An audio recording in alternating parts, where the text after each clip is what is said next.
To tell you about Aja was fun, fantastic. Aja loved kids. Aja loved fashion. She just kind of made a grand entrance every time, even when she wasn't expected. Nikki was very shiny and beautiful and bright.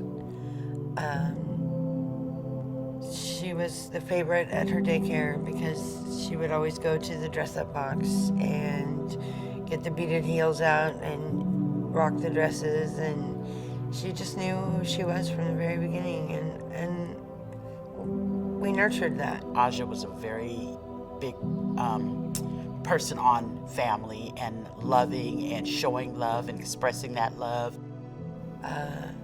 My messages from Nikki went unread, and when I went to bed that night, I knew something was wrong. We had a very enmeshed relationship. Never in 17 years have we ever not opened our messages, and I knew something was wrong. I prayed and prayed, and then on the 10th, I received a text message from someone in a darker world that said, "Nikki is gone, call the police." The moment, I'll say the night when I found out, I didn't believe it. I have a sister that lives about 4 hours away. She goes, "Answer your phone." It's like 10 o'clock at night. And I was like, "What do you want?" She goes, "Someone said that Aja was murdered." And I said, "That's impossible." I talked to Aja today. On December 7th is when she was found by a bear grass picker up on Larch Mountain. Yeah, on December 17th of 2019, I found out that she was gone, for sure. Maybe 24 hours, I won't even say 24 hours later, I'm getting calls that the suspects that were going to be booked were on social media saying they got away with it, saying nothing's going to happen, saying we have a body on our hand, saying we got this. I'm still waiting for them to be picked up. I don't know if they were actually ever booked. When she was murdered, Basic Rights reached out and said, like, what can we do? How can we help? And I was like, I'm frustrated. And then I started like having to put her funeral arrangements together. And I said, okay, Aja loves kids. Can we do some like fun bags for the kids? And Basic Rights just showed up with all these snacks and things that Aja would do. And we put pictures in the bag, and then we hand those out to the kids that came like to the service and to the viewing, and it was just so sentimental. December 20th, we had a vigil in Vancouver, and it was televised, and it brought a lot of attention to the media and to the trans community. I got a call from Devin Davis, who was really the spearhead of the Justice for Nikki movement, asking if I could be involved and if Basic Rights Oregon could be involved.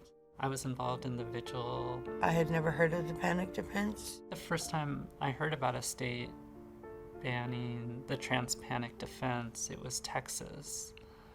And I thought, oh yeah, I hadn't really even thought of that someone would go into court and say, yes, I killed this person, but the reason is because they're trans, so I shouldn't be found guilty. And it's so appalling. How could someone even use this defense? Because if you murder someone, you murder someone.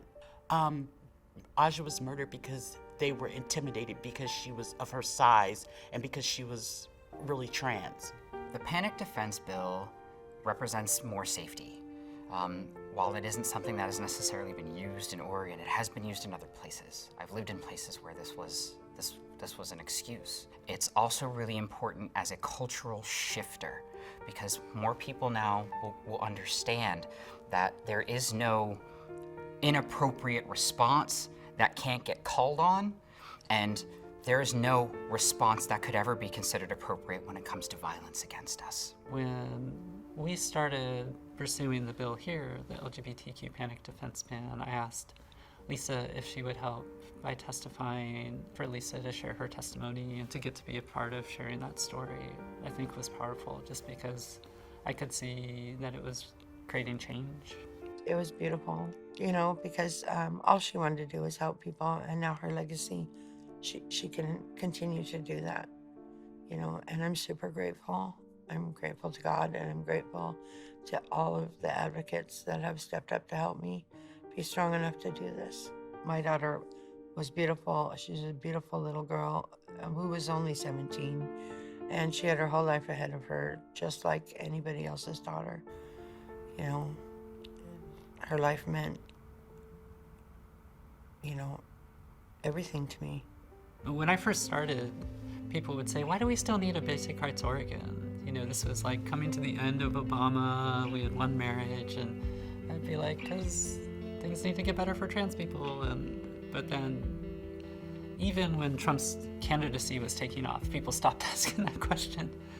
And, you know, those years were so hard when he was president, but we could still make progress here in Oregon. We were still a state where people believed in equality and where we could try to make lives better for, you know, the people in Oregon who are facing the most barriers.